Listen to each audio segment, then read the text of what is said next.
بسم اللہ الرحمن الرحیم۔ آنکھ دنیا کی ہر ایک چیز دیکھتی ہے، مگر جب آنکھ کے اندر کچھ چلا جائے تو اسے نہیں دیکھ پاتی۔ بالکل اسی طرح انسان دوسروں کے عیب تو دیکھتا ہے، پر اپنے عیب اسے نظر نہیں آتے۔ حضرت علی رضی اللہ تعالیٰ عنہ نے فرمایا، اگر تم اس وقت مسکرا سکتے ہو جب تم پوری طرح ٹوٹ چکے ہو، تو یقین جانو دنیا میں تمہیں کبھی کوئی نہیں توڑ سکتا۔ سچا انسان جذباتی ہوتا ہے مگر منافق نہیں ہوتا۔ حضرت علی جب بھی اذان سنتے تو کانپنے لگتے اور چہرہ کا رنگ سرخ ہو جاتا۔ کسی نے پوچھا تو بتایا کہ اتنی بڑی ہستی کا بلاوا آیا ہے، نہ جانے میں حق ادا کر پاؤں گا بھی یا نہیں۔ دودھ پیتے موسیٰ غرق نہیں ہوئے، حالانکہ وہ اپنی کمزوری کے انتہا پر تھے۔ فرعون غرق ہو گیا، حالانکہ وہ اپنی طاقت کی انتہا پہ تھا۔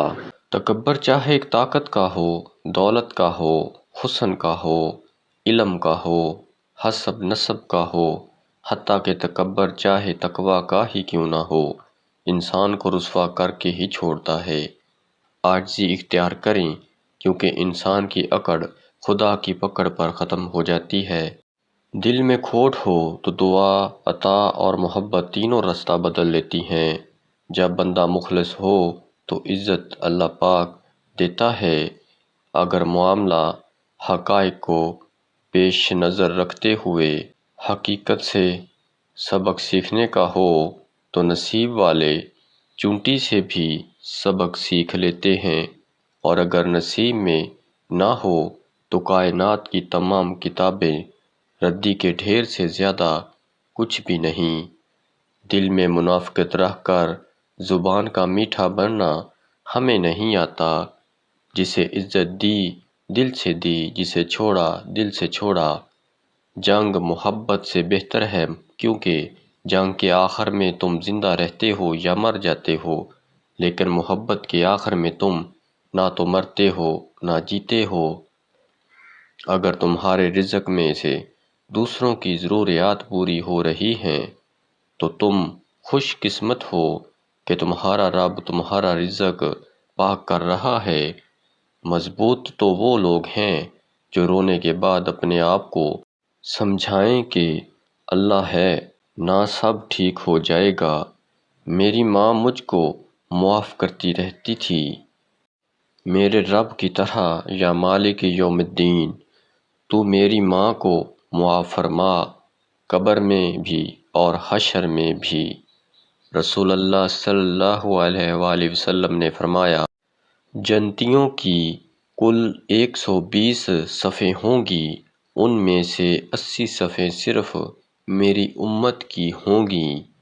رسول اللہ صلی اللہ علیہ وآلہ وسلم نے فرمایا، ہر دن صبح 2 فرشتے اترتے ہیں، ان میں سے ایک دعا کرتے ہوئے کہتا ہے، اے اللہ، خرچ کرنے والے کو بہتر بدل عطا فرما، اور دوسرا التجا کرتا ہے، اے اللہ، جو خرچ نہ کرے اس کا مال تلف عطا فرما۔ بابا جی فرماتے ہیں کہ انسان کی فطرت ہوتی ہے، وہ کسی بھی چیز کی 2 مرتبہ قدر کرتا ہے۔ ملنے سے پہلے، دوسرا کھو دینے کے بعد۔ انسان کو بولنا سیکھنے میں 2 سال لگتے ہیں، لیکن کون سا لفظ کہاں بولنا ہے یہ سیکھنے میں پوری زندگی گزر جاتی ہے۔ فرمان آخری نبی صلی اللہ علیہ وسلم ہے، تمہارا اپنے مسلمان بھائی کے دل میں خوشی داخل کرنا مغفرت کو واجب کرنے والے اعمال میں سے ہے۔ زمانے کا شکوہ نہ کرو بلکہ خود کو بدلو، کیونکہ پاؤں کو گندگی سے بچانے کا طریقہ جوتا پہننا ہے، نہ کہ سارے شہر میں قالین بچھانا۔ پتہ ہے انسان کو سب سے زیادہ تکلیف کب ملتی ہے؟ جب وہ غلط انسان سے اپنی زندگی کی ساری امیدیں جوڑ لیتا ہے۔ نیکی کبھی مرتی نہیں ہے، اس کا بیج بویا جاتا ہے، پھر یہ بیج پھلتا پھولتا ہے، قد آور درخت بن جاتا ہے، جس کی چھاؤں کا سکھ آنے والی نسلیں لیتی ہیں۔ اور ویسے بھی اللہ کی مخلوق کو آپ آسانی دے رہے ہیں تو ہو ہی نہیں سکتا کہ اللہ تعالیٰ آپ کو فکر رزق، عمل اور علم میں آسودگی عطا نہ کرے۔ کسی کی بیٹی کی زندگی خراب کرنا ایک قرض ہے جو کہ نہ ایک دن آپ کی بیٹی کو اپنی زندگی سے ادا کرنا پڑے گا۔ اللہ کا رنگ اگر تم چاہتے ہو تم چن لیا جاؤ تو تم بھی چن لو اللہ کو یا دنیا کو، کیونکہ اللہ نے کسی انسان کے سینے میں دو دل نہیں بنائے۔ اور پھر ایک وقت ایسا بھی آتا ہے جب آپ کو لگتا ہے کہ آپ اکیلے ہی ٹھیک ہیں، کوئی ضد نہیں رہتی، کوئی خواہش نہیں رہتی، کسی کا ساتھ نہیں چاہیے ہوتا، بس پھر ہم سب نصیب پر چھوڑ کر جینے لگتے ہیں۔ یقین تو سمندر میں بھی راستہ بنا دیتا ہے، یقین تو سسکتی ہوئی آگ کو بھی ٹھنڈا کر دیتا ہے۔ تم تو اپنے رب سے اتنے مایوس کیوں ہو؟ یقین معجزوں کا بہت خاص حصہ ہے اور وہ آخر میں تمہیں تمہارے یقین کے ساتھ تھام لے گا، تم اس کا تصور بھی نہیں کر سکتے۔ اخلاق وہ موتی ہے جس کی کوئی قیمت نہیں ہوتی مگر اس سے ہر چیز خریدی جا سکتی ہے۔ اللہ بہتر کرے گا، لیکن اللہ نے بہتر نہ کیا تو یقین رکھو وہ بہترین کرے گا۔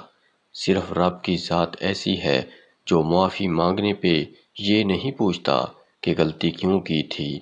مسلسل ایک ہی دعا کو ہر نماز میں مانگنا کوئی اتفاق نہیں ہے۔ یقین رکھو اگر اللہ دل سے دعا کا خیال نہیں نکال رہا تو پھر اس دعا کا پورا ہونا تمہارے نصیب میں لکھا جا چکا ہے۔ سب سے خوبصورت اور صاف زبان رویوں کی ہوتی ہے، کچھ کہنا سننا بھی نہیں پڑتا اور ساری بات سمجھ میں آ جاتی ہے۔ آپ کو کیا لگتا ہے آپ کے مرنے کے بعد آپ کے رشتہ دار، آپ کے دوست، آپ کی اولاد، آپ کے بہن بھائی قرآن پڑھ پڑھ کے آپ کو بخشیں گے؟ یہ افراتفری کا دور ہے، یہاں لوگ زندوں کو بھول بیٹھے ہیں، مرنے کے بعد کون یاد رکھے گا؟ اپنی آخرت کی فکر خود کریں، اپنے لیے قرآن خود پڑھیں، یہی عقل مندی ہے، اور اپنے ہاتھ سے صدقہ خیرات کر کے رخصت ہوں۔ رشتوں کی قدر ان کی زندگی میں کریں، ورنہ تصویریں کہاں کسی کی کمی پوری کر سکتی ہیں۔ کم ظرف لوگ رشتوں کو آزماتے زیادہ اور نبھاتے کم ہیں۔ کسی کو اذیت دینے کے بعد بہتر ہوگا کہ تم بھی اپنی باری کا انتظار کرو۔ نبی کریم صلی اللہ علیہ وآلہ وسلم نے فرمایا، بے شک حیا اور ایمان ساتھ ساتھ ہیں، جب ان دونوں میں سے ایک اٹھا لیا جاتا ہے تو دوسرا بھی اٹھا لیا جاتا ہے۔ سب سے گھٹیا انسان وہ ہے کہ جب تم سے اس کا دل بھر جائے تو وہ تمہاری خوبیوں کی نفی کرے، تمہارا راز فاش کرے، تمہارے اچھے برتاؤ کا انکار کر بیٹھے اور جو بات تم میں نہیں ہے وہ تمہارے بارے میں کہے۔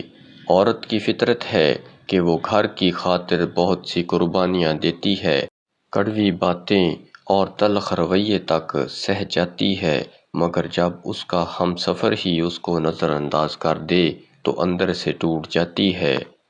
عورت کا حوصلہ اس کا شریک حیات ہی ہوتا ہے۔ جب آپ روشنی میں ہوتے ہیں تو ہر چیز آپ کا پیچھا کرتی ہے، لیکن جیسے ہی اندھیرے میں داخل ہوتے ہیں آپ کا اپنا سایہ بھی ساتھ چھوڑ جاتا ہے۔ حضرت موسیٰ علیہ السلام کلیم اللہ تھے، روزانہ اپنے رب سے ہم کلام ہوتے تھے۔ ایک دن حکم ہوا کہ موسیٰ جاؤ اور اپنے سے کم تر کو تلاش کر کے لے آؤ۔ موسیٰ علیہ السلام نے حکم خدا سے ساری کائنات چھان ماری مگر اپنے سے کم کسی کو نہ پایا۔ شام کو خالی ہاتھ لوٹے۔ اللہ پاک نے فرمایا، اے موسیٰ اگر آپ ایک بکری کے بچے کو ہی لے آتے تو ہم آپ کو نبوت سے محروم کر دیتے۔ کسی کو اپنے سے حقیر نہ سمجھو، کیونکہ اللہ نے ہر کسی میں کوئی نہ کوئی خوبی ضرور رکھی ہے۔ سبحان اللہ۔ بلی گھر میں نظر آ جائے تو اسے دودھ، گوشت کا ٹکڑا یا روٹی کھلا دیں، آپ کے رزق کے دروازے کھل جائیں گے۔ رسول کریم صلی اللہ علیہ وآلہ وسلم نے فرمایا، جو شخص روزانہ قرآن کریم کی 200 آیات دیکھ کر تلاوت کرے گا، اس کی قبر کے ارد گرد کی 7 قبر والوں کے حق میں اس کی شفاعت قبول کی جائے گی، اور اللہ تعالیٰ اس کے والدین کے سر سے بھی عذاب ہلکا کر دے گا، اگرچہ وہ مشرک ہی کیوں نہ ہوں۔ اگر تمہیں پتہ چل جائے کہ تمہارا رزق اللہ کے پاس ہے تو تم رزق تلاش نہ کرو بلکہ اللہ کو تلاش کرو جس کے پاس تمہارا رزق ہے۔ صبر کرنا اور قدر کرنا نصیب والوں کے حصے میں آتا ہے، کیونکہ صبر آپ کو ہیرا بناتا ہے اور قدر کرنا ہیروں سے ملوا دیتا ہے۔